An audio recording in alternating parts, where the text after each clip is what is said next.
Hello everyone and welcome to another live stream. My name is Ben from ProAV.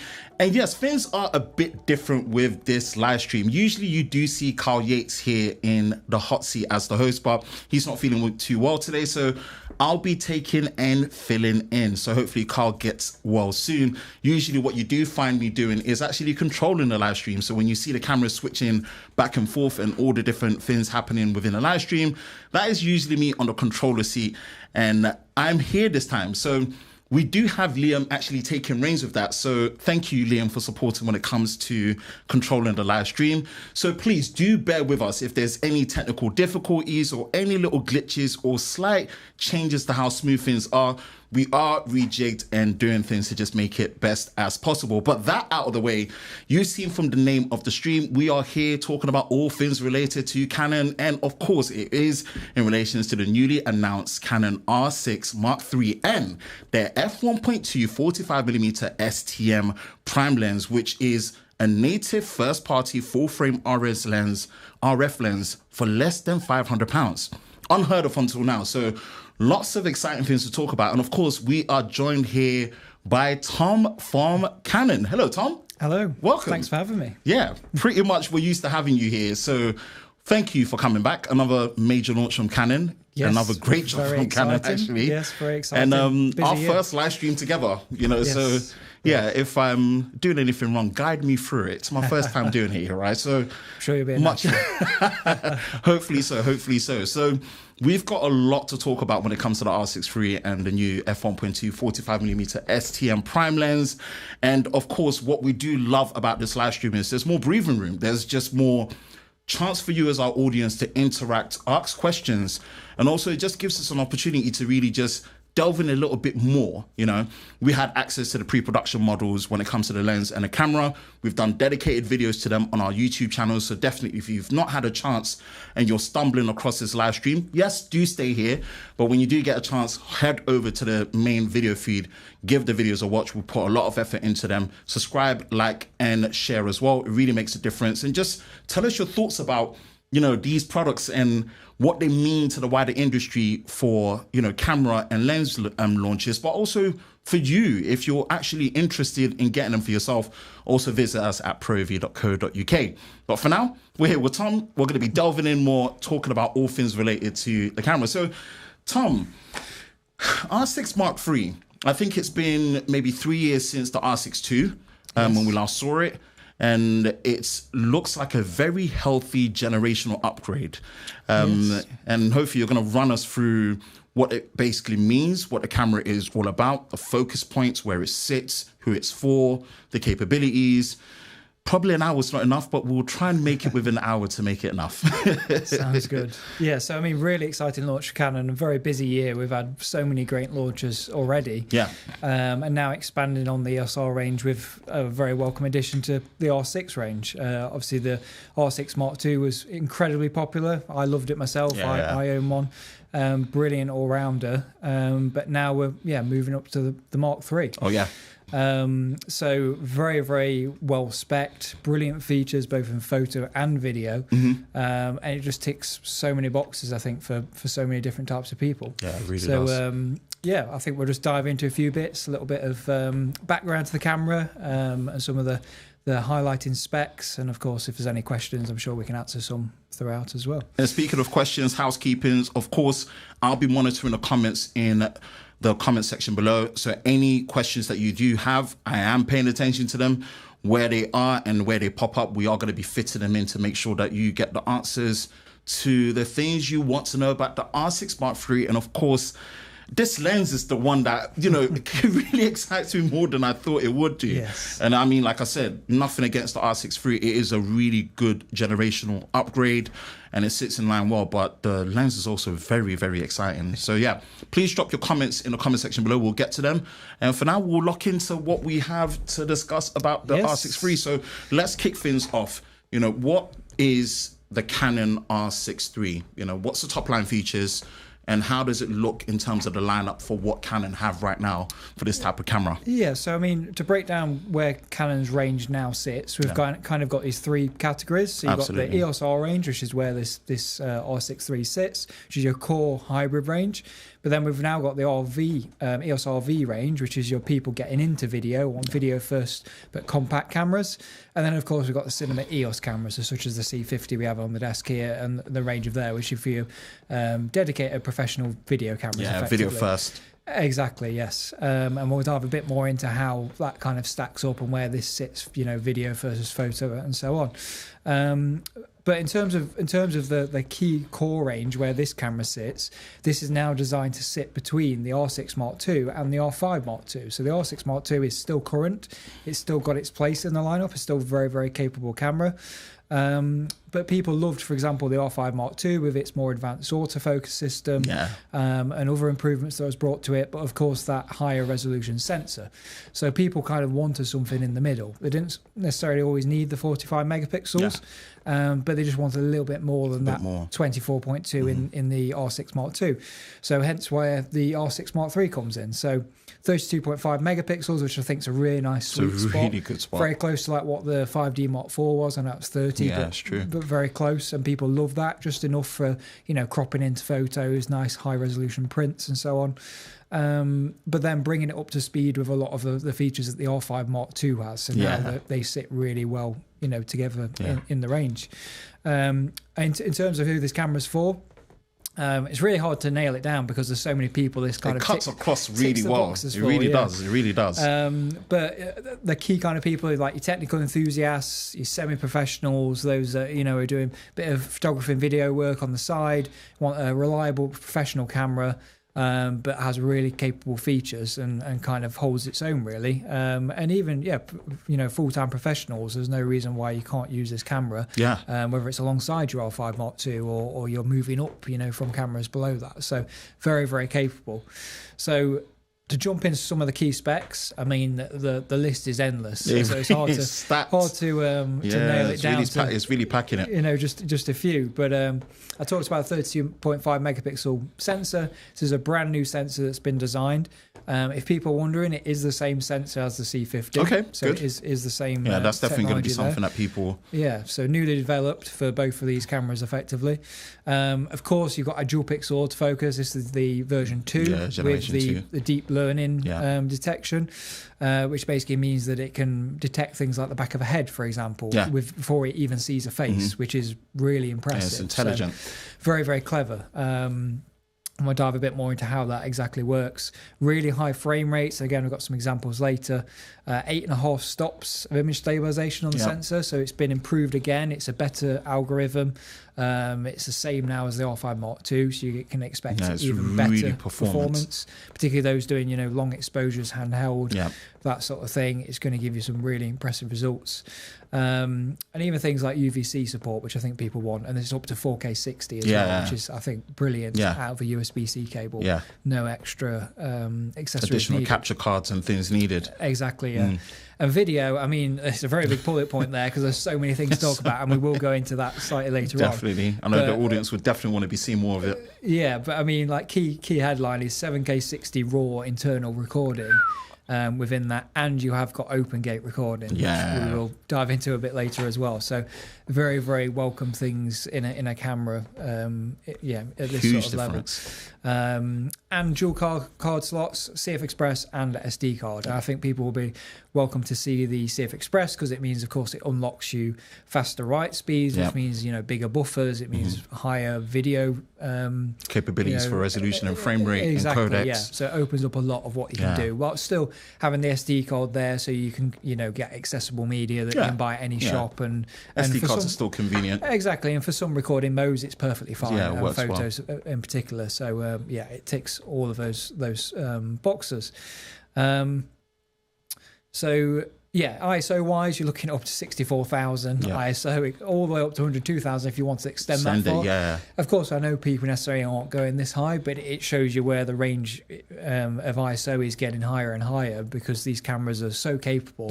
Even when it's a 32 megapixel camera, you're still getting fantastic. The BSI technology has really improved in terms of backside illumination and just how these full frame cameras behave in terms of resolution, pixel pitch, pixel size, and just the processing. It's changed a lot, and like the new CMOS sensor they got in here is fantastic in how it handles the image in there.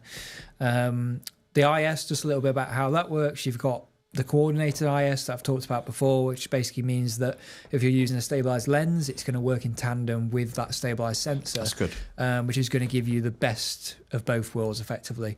Generally speaking, you find that lenses do better at the telephoto end, and the IBIS works better at the wider end. So it's nice to have that combination of conjunction. Both. Exactly, and it will give you an improved result, which is great. Autofocus. Like I say, it's got the dual pixel CMOS AF2 with deep learning. We say deep learning, it's not to say it's AI necessarily, because it's not learning as it goes, because that would take a lot of power, a lot of resource, and you'd need probably hard drives and everything that comes with it.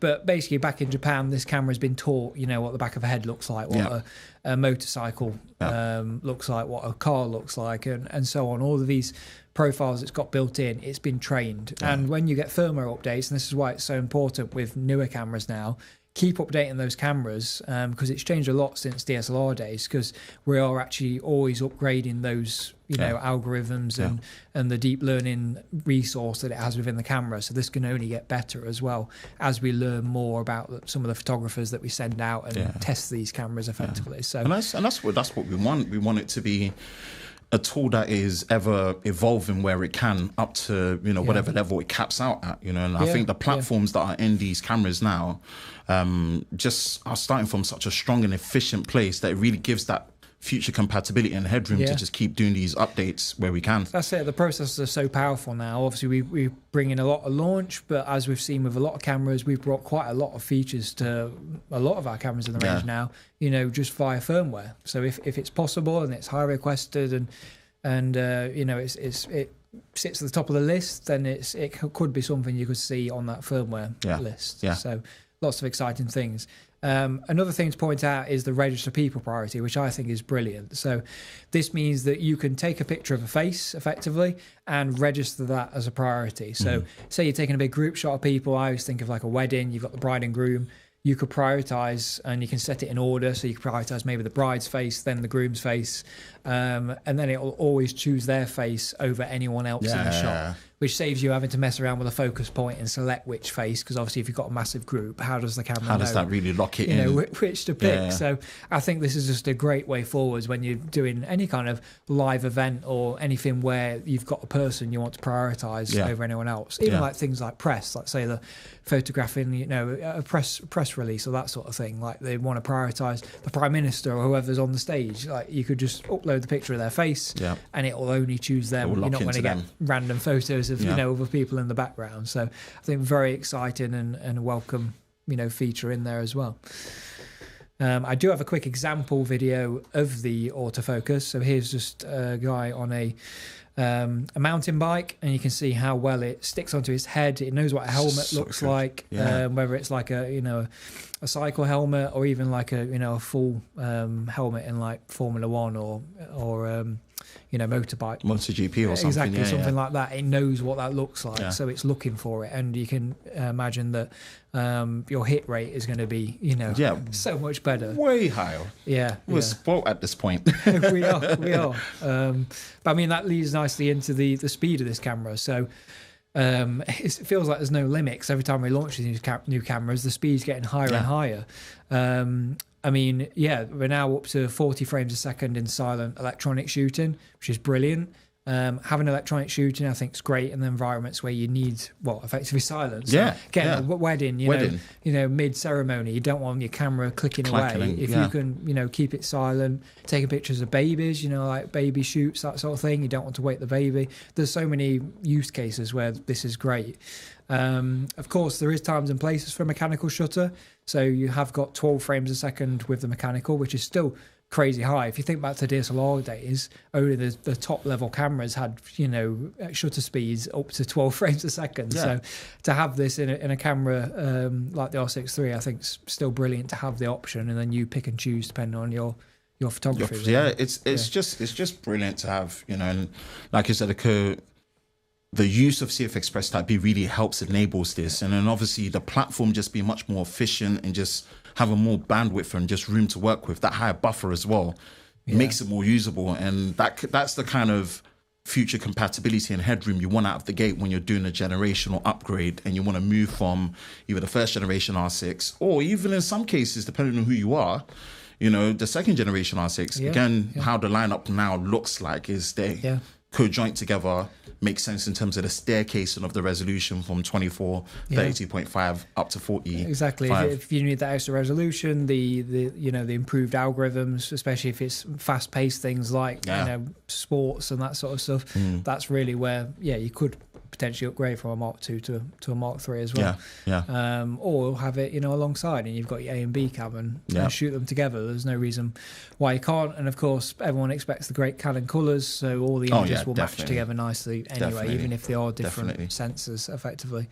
So very exciting. And on the subject of like CF Express and larger buffers, you can now have up to 150 raw images in these burst modes, which is a great amount. You know, if something's whizzing past, it's more than enough to, you know, get the perfect shot you need out of those, you know, 40 frames a second, for example. Indeed. Which is funny because I think about this, it's actually higher frame rate than a video effectively. Effectively baseline video of what you get between the 24, 25, 30, depending on what region and what frequency you're running. It is higher.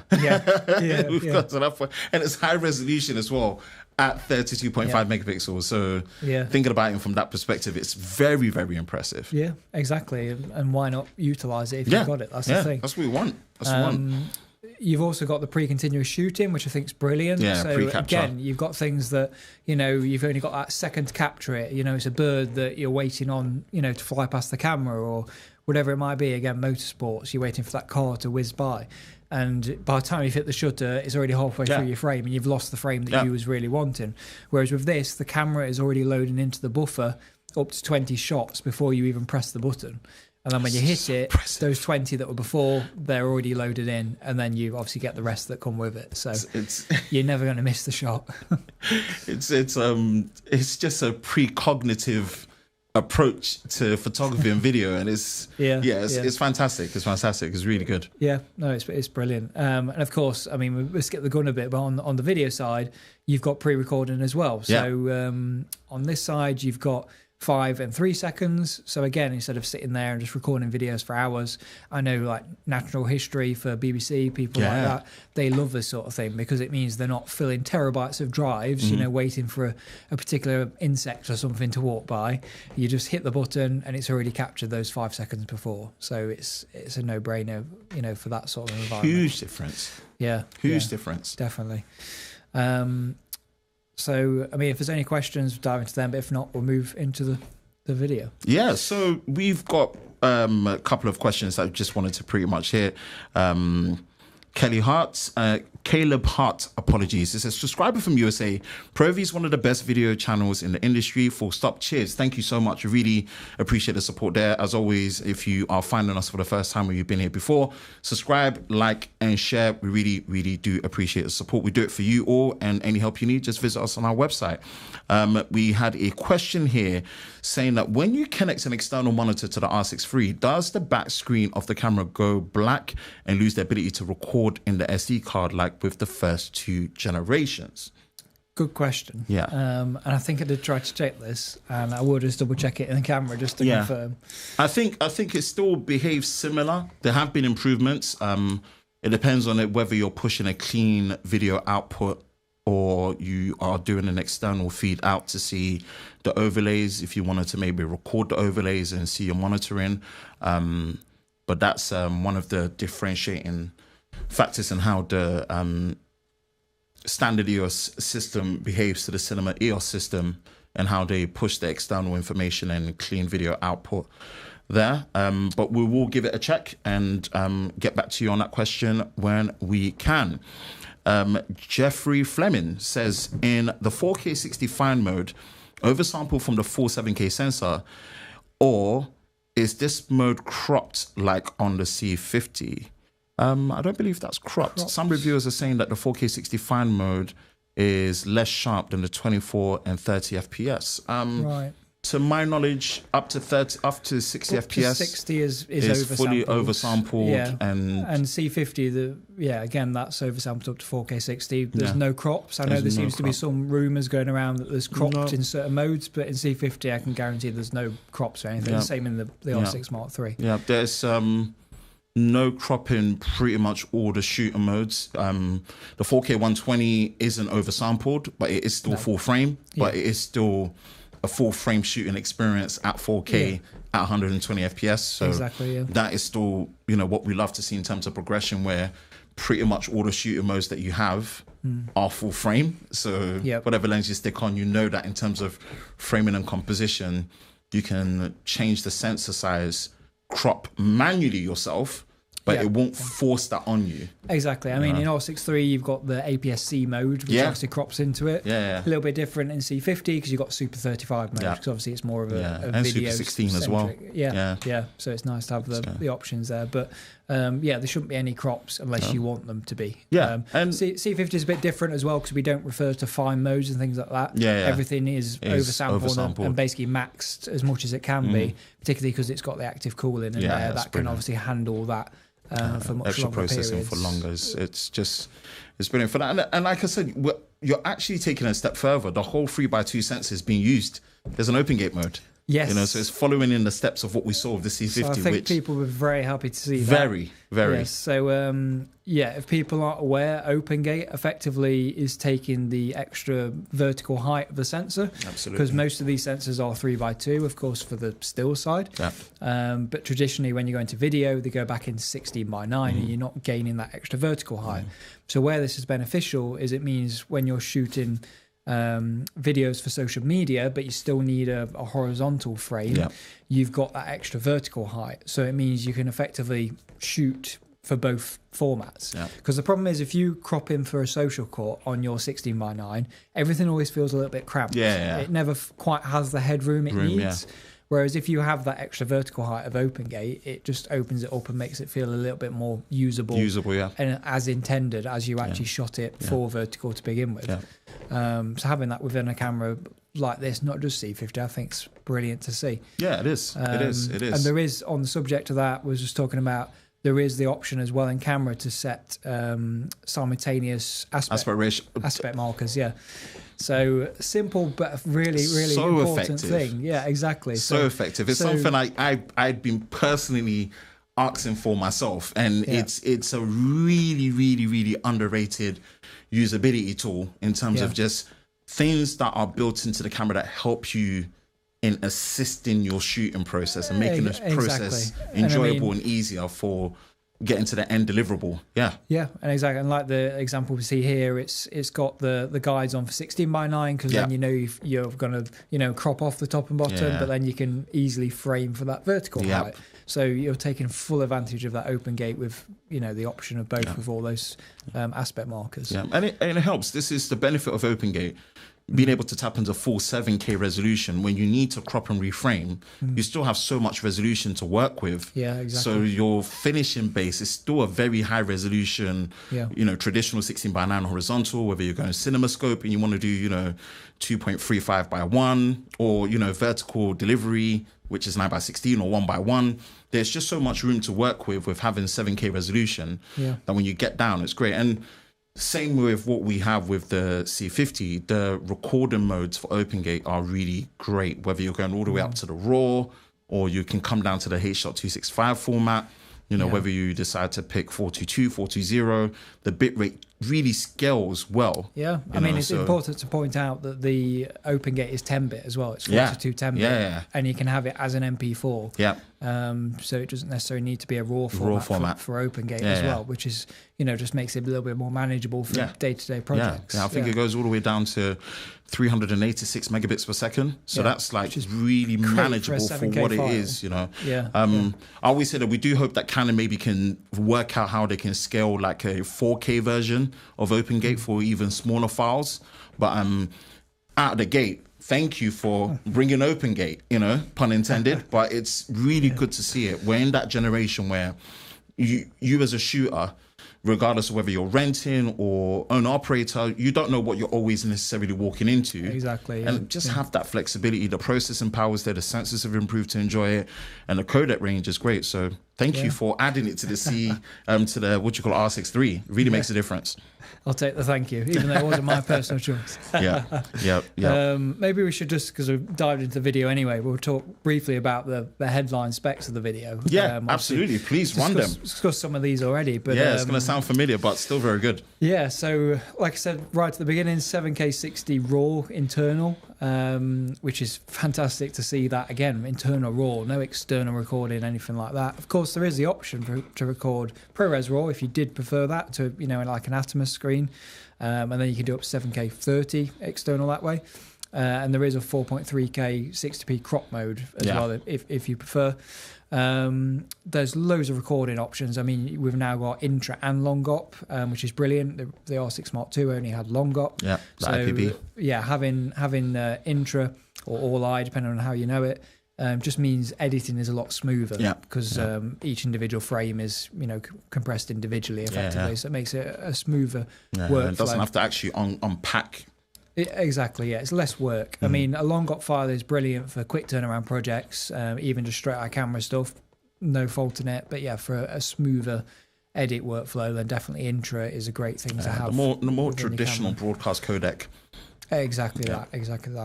And things like we talked about, the pre-record, you've even got things like that again that you had on the C50. You've even got tally lamps. So you've got one on the front, so you can easily tell if the camera's recording, if battery's going. Just these small things, that makes a difference. Add up and make it a great video camera. And of course, it's got the multifunction shoe, so you can use the Tascam.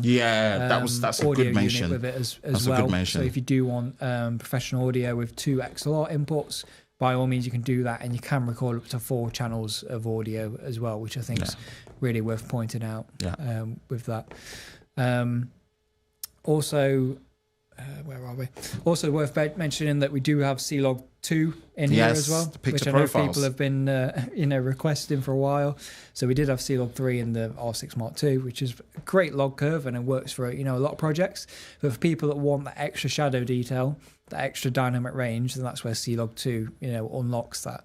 It's definitely a time and a place, and I explain to people you've got to understand how you're using these. C-Log 2 will dive into the shadows and get more detail out, but it does mean you've then got to work it harder in the grade to get the most out of it. So for a lot of my projects, I actually shoot C-Log 3 just because it's a happy balance for me. There's enough that I can push and pull the colours and really create the look that I want for it. Gives me that nice highlight retention that I need. But I don't necessarily, like say we're in a room like this, I don't need to capture the shadow detail on the back of a desk or something. It's not needed. So it really depends on your situation and that can help you pick and choose what works best. But of course it's worth bearing in mind though that the profiles in these cameras, the standard Rec 709 looks fantastic. So if you need a quick straight out camera look, particularly in like things like podcasts or things where they need a quick turnaround, that's actually worth considering instead. There's no point trying to grade it because it's already going to look good. The camera's already doing the hard work. Why add extra workflow layers if you don't need to? Exactly. So there's definitely a time and a place. So definitely consider that because I think everyone by default says, the internet says shoot C-Log 2 for everything. The internet. oh yeah. But there's definitely a time and a place. So it's just food for thought and what people should consider. It's good we have it for both logarithmic profiles and curves. We've got them to you. Options. I think seeing that given more to the end user in terms of options, it's a good thing. You streamline it, you understand it better, you know when to tap into it.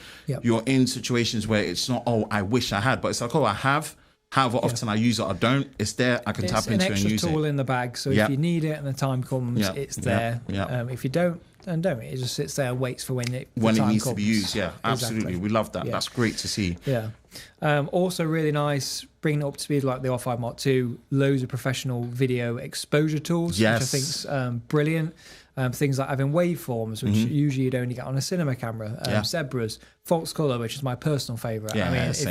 If you've not used false color, for others out there, like it's such an easy tool. I mean, you have a great video I'd recommend for people to watch on explaining false color and how it works. But particularly, I found I find in bright daylight when you're outside and you're sometimes struggling to see the screen or anything else, it's just a really obvious easy visual guide.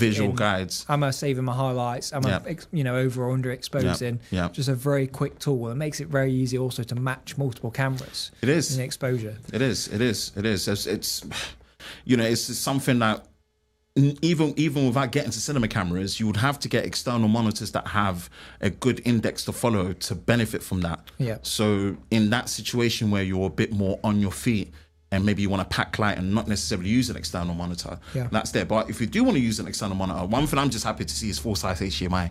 Yes, so that's worth mentioning. It's good to see full-size HDMI. It makes life easier. You don't have to worry about adapters. It's a standard that we've known on monitors, TVs, displays, for a while now. With that spec, but good to see it in the R6 III. That is something that we are all happy to see. So thank you again, Canon, for making that happen. Yeah, no, very nice. I think, like I say, a welcome addition that I'm sure was going to come. It was bound to. We saw that from the R5 too. We're like, okay, this is a good tell sign. Yeah. So we can expect, the trickle down to happen, and it's been happening. It's a quality of life feature. Apart from that, the body itself, it's very familiar. People love this design for photography first led mirrorless hybrid bodies. The EVF, the grip. But it's just the improvements in the places that we like to see. CF Express that B, full-size HDMI, and just an overall really nice camera to just hold for photography and video. I mean, it just feels great in the hand. It's the same robust magnesium alloy shell, you expect from it. You've got all the same sort of, weather resistance built in with all the rubber gaskets around it. So you can take this, kind of anywhere, and it's going to come out the other side and survive the day. Like it just feels great in the hand. And I always advise people that haven't picked up a Canon camera, particularly with the EOS-R range now, just get one in the hands, because when you actually feel it and shoot with it, it's kind so good. Talks better words than all the spec list and all of that. Like it just makes it so nice and easy to use. It's a staple of what Canon does really well, and it shines through with the R6 III. We mentioned that in our video, and it's definitely the case. Let me jump into some of the questions here. Yeah, sure. I've got one here, and says that, does the R6 III record 4K 120 with sound? The C50 only records 4K 120 in an SNF mode, which is the slow and fast, without sound, if I remember correctly. I'm going to assume it's going to be the same. I think it'll be the same. I can check right now. I believe it will be the same with how it was in the slow and fast mode, the SNF mode for the C50, where it is full frame, it is 4K 120, but it doesn't have the option to record separate sound as a WAV to usually not. Just because of the amount of processing that's going on. Just testing me trying to flick through the menus to find it on the spot. So this is literally what we assume. It's going to be pretty much the same with what we had with the C50. When we looked at it, it looked like it behaved the same. So let's assume it is, of course, pre-production cameras and whatnot, but it's more assuming that it would follow in the same footsteps. This is one topic that we knew was probably going to come up, and it just makes it easier to discuss between what we have with the C50 and the R6 III. Overheating. Why has this mirrorless camera not got active cooling like what you have on Panasonic? The body must overheat. And I think in relation to what we have with the R6 III and the C50, it's just a principle-led design first. So it's photo first. The IBIS technology takes precedent, the EVF takes precedent, the weather sealing takes precedent, the grip takes precedent, whereas this is video first. It's designed for that kind of cageless modularity, trust that you can use it for much longer forms in situations that will require it to, the long takes, the long interviews, sermons, whatever it is. You just need it to be stuck there for sometimes 2 to 6 hours straight. And it sounds absurd, but you do have people that need that kind of reliability and continuous roll. So I think that's the principle. That said, overheating, I think it seems very manageable. It does, and obviously it depends. If you're doing long form content, then that's different. That's definitely where you want to look at something like a C50 with the active cooling. But if it's like, shooting a wedding, and you're doing like short 4K clips here and there, like, shooting lots and lots of B-roll, then that's very manageable in terms of, making it last the day.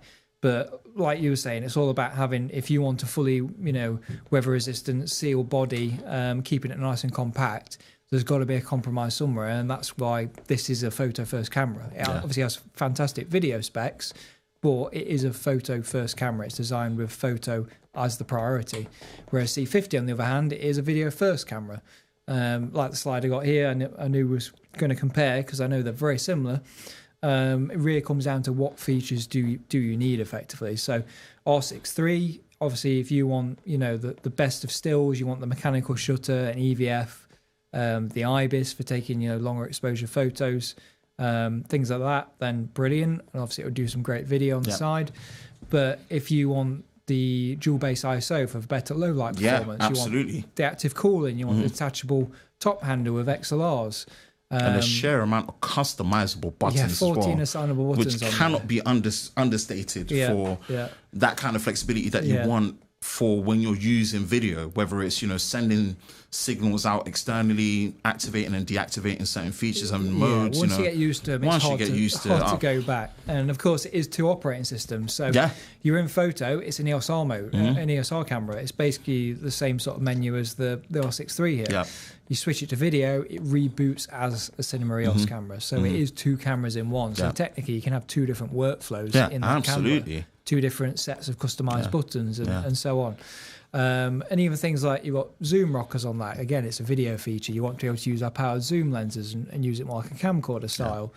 And my personal favorite new feature is the dual shooting mode. So being able to shoot a horizontal and a vertical video at the same time and record to each card. So if you want quick turnaround, social cut videos, it's obviously a very video centric feature. So you really just got to add up the priorities and what you're trying to achieve with that tool, and that's really what helps you choose between the 2 cameras and where it sits, really. So that hopefully helps answer what we have with the whole overheating situation. It's manageable, but of course the priority of what you choose between the 2 bodies do affect that. And we've got this one here where it says, is there a chance that there'll be a 4K RAW like what we have on the R5 Mark II?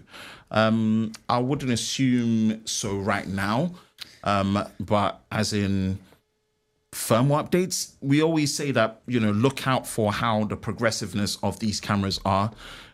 It's still, yet to be released fully to the public for them to buy and get their hands on it. So we're always gathering feedback, and it all makes it into a list, and obviously the higher it's requested from different people, the more of a priority it's become, and the more chance of it potentially making it into a camera. But obviously there is lots of considerations, like can the hardware even achieve that, and what other features are people requiring? So obviously there's only so much they can add into that one processor. So if it's high requested and it's possible, you never know, it could do. But for now, no, there is no 4K RAW, and it could just be down to processing, because of course the second you take it out of put it into 4K, you've got 2 options. You crop into sensor, and technically that's still 4K RAW because it's raw from the sensor. Enough. But if you start keeping it full frame RAW in 4K, it's basically no longer RAW because you're having to move it from the original pixels effectively. There is complications. You have to think about how that works, technically with the camera as well. But at least we're seeing with the data rates of these, they're not crazy big. Like Canon's RAW is actually quite manageable. Very scalable. Very scalable. For internal RAW, it's very scalable, and again works on all the popular NLEs. We use Resolve. It works great in there in terms of being able to change the parameters of what you expect with a RAW codec, from color temperature, ISO, and just the different color spaces that you want to work with, and color space transform. So we definitely appreciate that kind of flexibility there. Got a question from Jeffrey again. It says, on the website, it does indicate that the 4K 60 is oversampled in fine, but it shows on the website that the camera is only using a full sensor up to 30 FPS. Can you please confirm? We've not had any differences in terms of framing when it goes up to 4K 60 for the oversampling. And also in our testing, we didn't see any difference in, field of view framing when going up to again, 4K 60. We can try and have a look again. If not, we can obviously confirm afterwards. But we can definitely confirm afterwards, if anything. But again, like we said, it is up to 4K 120 where it's not a fine mode and doesn't oversample. But the rest, there is a fine option and a non-fine option just based on the processing option that we want to get, and also managing things like, longer takes of overheating and stuff. So hopefully we can circle back on it and see what we have. Yeah, looking at it now, it looks like there's no crop. I'm just trying to flick between them quickly just to see, but there's no crop, and I'm changing between fine and non-fine in 4K 50, and it's not changing it. So again, confirmed, we hadn't noticed any change in field of view. Again, it's only when you go up to 4K 120s where it's not a fine shooter mode, but it is still a full frame experience, which I'm a big fan of. Give me the option to crop and reframe how I want to, whether in the APS-C or slight digital crop or whatever, but you're getting a full frame experience pretty much nearly all the time, which is what you paid for on the sensor. So great on Canon for making that happen. C50 can record sound onto a separate SD card and then it's time synced. I've seen a lot about this. We've tried to get this to work. We couldn't, but we just assumed that's just more just down to, again, the processing, and that's just the general approach that Canon has with the SNF mode for 4K 120. So we'll try and give it another check. That is the default. It will record to the second card, but you should still be able to relink them after. It's obviously tricky because slow motion isn't, the sound's not slow-mo, that's the problem. So that might be the reason you're struggling to be able to sync them it back, because theoretically you can't sync slow motion to it. Makes sense. And slightly more technical questions for the R6 Mark III in the SNF mode. It says, does the R6 III in SNF, which is a slow and fast mode for slow motion, technically, allow you to record time-lapse in 1 FPS and slower shutters around 1 second shutter? C-Log 2 at 4K 30 FPS. So it says, sorry for the technical questions, but I use these settings for work. We didn't get a chance to test how that works in conjunction for the video mode for slow and fast to go as low as 1 FPS for time lapses and stuff. I see what they're saying. Yeah, it's and if that's capable of being done in C-Log 2 at 4K 30 FPS. I can't see a reason why it wouldn't. We'll probably have to get back to them because it'll be a bit of setup to do that, but I can't see why it wouldn't. But I think we'll have to check that one and get back to them. And it says Jeffrey's referring to the quality difference and not the crop. Okay, it sounded like it was the crop. Okay. Under 60 FPS is using 7K oversampled, but 60 FPS is using less of the sensor for the oversampling purposes. Okay, that's not something that we've noticed in terms of the image quality difference for oversampling. From, again, what we know is when it gets to 4K 120, maybe there is a bit more investigating to do. But again, for us, I'd have to check that because I'd have to read the spec and see what it's referring to. But we tested it in those modes and we hadn't noticed any visual difference in terms of the image quality. So maybe it might have been a particular different shooting situation. We're not too sure 100%, but thank you for the question. And it says, thank you so much for answering all the questions. And again, that's what these live streams are for. They're really, really good and we appreciate them and it just makes it worthwhile. And circling back to the top, and I left this last because it was just going to lead into the second product that I'm still really, really excited about. It says, hi there. I'm really asking for myself because the 45mm f1.2 sounds so good, especially the price point of under 500, 480 pounds, 479 pounds, around there. Should I go for that or the 35mm f1.8 or the 45mm f1.2 for 75% video and 25% photo? Okay. I just think go for it altogether because I feel like answering the question, this is, the lens that Canon said is for everyone. You know, you've got the USM, 1.2s that we're seeing that we have here. We love the VCM range at f1.4 in terms of the range that you have for the size of them, the corrections, the image quality across the board for photo and video. But this is really just for everyone. It's like, even if you had those lenses, it's a 1.2. Under £500. Under £500. And it's 67mm filter thread, which is just accessible. The size is great. You know, there's some considerations. I like to call them considerations. But I mean, at that price point, of course, if those are the considerations I've got to have to get a 1.2 at that size, give it to me. Yeah. You know? Yeah. I mean, previously for a 1.2, you'd be looking at like back in the day, the 50mm 1.2, and obviously you spend a couple of £1,000 on that, and obviously now you've got the RF version, which is fantastic, and obviously it's pin sharp, and if you compare it side by side, of course, it's going to be a difference, but for the whole point is making a 1.2 accessible for those that don't want to spend that L series money, but they want to achieve that sort of look. And this does it, and the image is great. STM motors, obviously they're reliable. They're not as quick as USM, but they're still quick enough. And, you know, most things, STM is quiet for video, which is useful. So you won't hear them clicking away as much as USM would. So I think for video, it sounds like a great option for what they're after. It just is a great option for video. Yeah. I mean, when I saw the price, I just froze because you've seen similar lenses like this before, but they tend to be on the smaller APS-C or the micro four third sensors. And if you do by some chance find them on full frame lenses and full frame cameras, they tend to be manual focus only. So there's always some form of deviation of what you can get.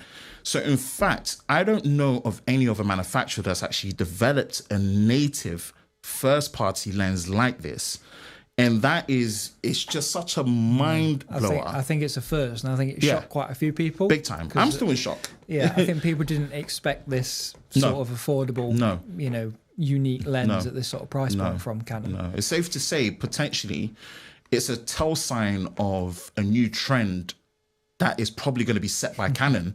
You know, and we hope this, because I think this really makes the RF system on the full frame end just that much more accessible. You know, and for anyone that maybe is picking up multiple levels of these cameras, whether you're going C50, you're going R6 III, you're picking up 2 or 3 of them, these are 2 lenses that you can pick up on each of those body. You can get your standard zoom or standard wide, and that really fixes a situation for multi-camera use. Podcasting is becoming such a big thing now. That makes it way more accessible for barrier of entry. The image quality in controlled situations is so good for video, right? And the f1.2 gives you that flexibility for exposure control. I know that people love the background blur, the bokeh, but I'm more favorite for exposure control for little things like not having to blast your lights really high where your host or your guest isn't too blinded by the lights, but still getting a very good look with the additional artificial light that comes in, you know, and then obviously the cinematic look that comes with bokeh as well.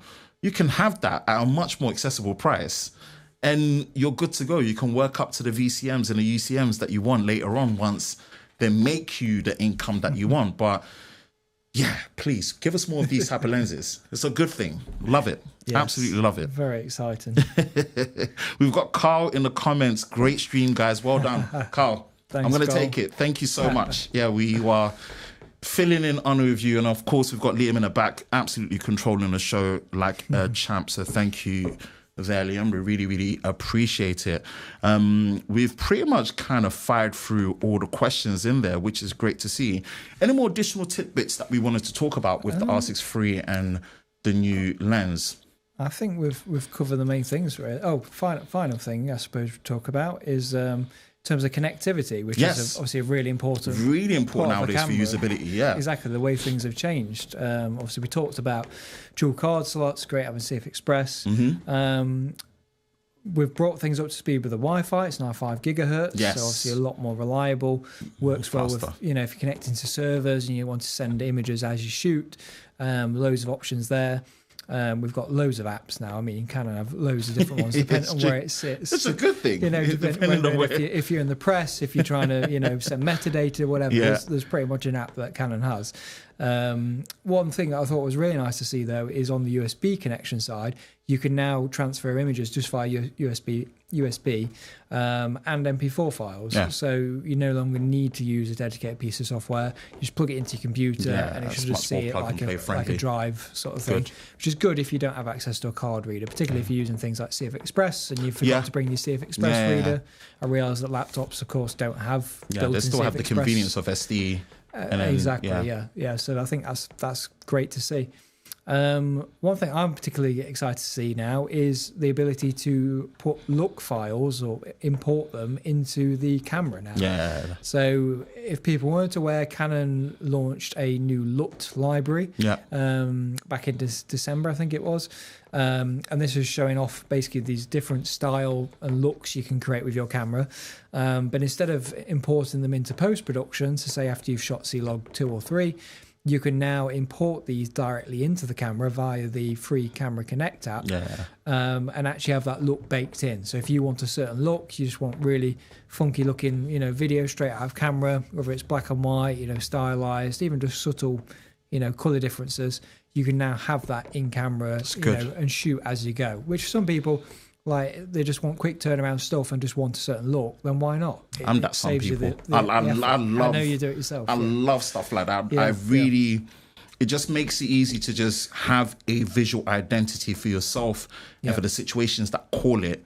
And if it just means that you don't have the benefit of passing the post-production workflow to someone else to really deal with, and you have to go back and forth. If that's one area you can skip, in my opinion, bring it on. And when it's done properly to match the profile of the sensor and what the the log curve is that you're using it with or not, I think that's just one less thing to worry about. So it's a good thing to have. Yeah, I think it's very exciting, and it just makes things that little bit easier, particularly if people are getting into video and filmmaking and they don't want the extra post-production work, then why not, really? You should also touch on live streaming. So you have got UVC and UAC. So UAC meaning you can stream audio over the cable as well. As we talked about, up to 4K 60, which I think is brilliant to see. Just over USB-C cable, even if you're just using your camera that you use for all your professional jobs and you want it to look like a great Teams camera, or you want to use it in a professional live streaming environment, you've got so many options. I'm a big advocate for UVC in general. It's just a visual. There's been so many times where I've jumped on using a full frame camera, with a 35mm or 24mm 1.4 or 1.8. And the person on the opposite end is like, I feel like I'm actually right there with you. How are you doing this? But you don't realize it actually just helps the other person's attention span towards you more. It impresses your clients. It's a good, it really does. Visual approach. If you jumped on a first, call with them to meet them face to face, and you want to set a good impression and show the level of quality and everything else that your company brings, then it's just one. I think it's one of the things that helped me get this job, because when I jumped onto the video call, I used the UVC based camera. So best looking guy at ProAV. It's got to be done. I have to take the title for it somehow, So they didn't have a choice. So but UVC is such a good protocol to really tap into, and taking it to that level, it's great. And you have that kind of power on the camera already. Keep tapping into it more. Again, another generational upgrading usability. So good job on Canon for the R6 III for that. Yeah, brilliant. That's it, really. I think love it. It's just a fantastic all-rounder. Obviously, 32 megapixel sensor, 7K 60 RAW, nice and brilliant build quality you expect from Canon.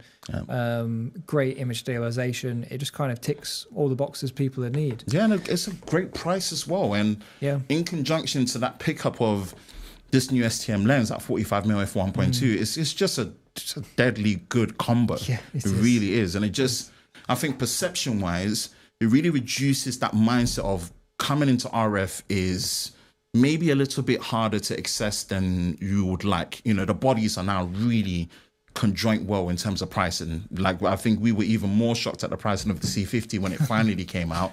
We're even more impressed with the pricing on the R6 III and what's been brought onto the table for usability, for OpenGate, the RAW capabilities internally, the CF Express Type B, the multi-aspect ratios that you can use for, frame guides, and then all the exposure tools, so much of it really justifies, wow, but actually is accessible.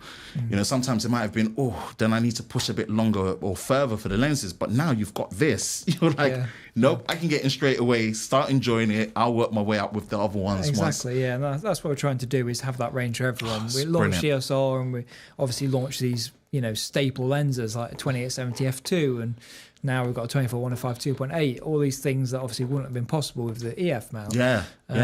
But obviously we want to show people there is some affordable options that get you started in the range, and obviously give you fantastic results. It does. Yeah. It gets me excited. So, no, thank you so much for the breakdown of the R6 III and the new f1.2 45mm STM prime lens. Again, we've had our time with it. We're hoping to get it back in and spend a bit more time with it, closing off the year as well as going into 2026. There's so much opportunity to use and understand these products better for our audiences. Again, like we said, there is a lot of crossover, which is great. That's what we want. It just means that you want to give your end users the absolute best for whatever category they're pushing into, whether it's the C50 being more video first led to this being more photo first led with the EVF, the IBIS, the body grip, the weather sealing. I just think this is just a really strong place for Canon to be alongside this lens release. So we're excited for it. The audience love it. The response to it organically has just been amazing. And again, coming in for this live stream has really just helped give a bit more room and talk about some of the things that we not necessarily wouldn't cover. But again, as you've seen in the comments, where they really appreciate questions being asked and us going in and checking on the fly. So again, Tom, thank you for coming in. Thank you for having us. Thank you for having me. It's always a pleasure. It's a massive, massive pleasure for us. Again, for everyone that's tuned in, thank you again for tuning in. Things have been slightly different. Yes, I've been hosting today. Carl will be back sooner than you know. Again, massive thank you to Liam for helping in the back with controlling the live stream as well. Hopefully everything has gone as smoothly as possible, which we really appreciate your patience here with it. If you want to know and have more in relations to the Canon R6 Mark III and the new f1.2 45mm STM prime lens, definitely head over to proav.co.uk.